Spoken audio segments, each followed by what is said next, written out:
యాదాద్రి భువనగిరి జిల్లా కలెక్టర్ కార్యాలయంలో ప్రజాపాలన విజయోత్సవాలు ఘనంగా ప్రారంభమయ్యాయి. ఈ సందర్భంగా చేపట్టిన రక్తదాన శిబిరంలో కలెక్టర్ హనుమంతరావు, భువనగిరి ఎమ్మెల్యే కుంభం అనిల్ కుమార్ రెడ్డి పాల్గొన్నారు. ఏడాది కాలంలోనే ప్రజా సంక్షేమ పథకాలను అర్హులకు చేరేలా రేవంత్ ప్రభుత్వం దిగ్విజయంగా ముందుకు సాగుతుందని అన్నారు.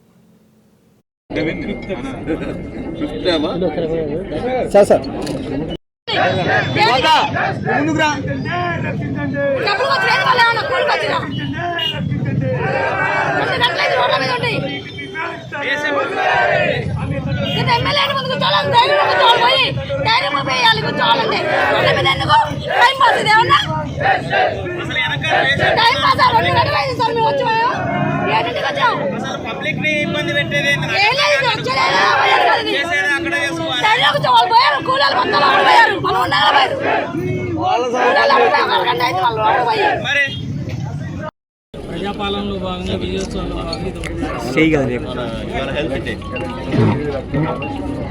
ఇవాళ మొత్తం హెల్త్ డే అని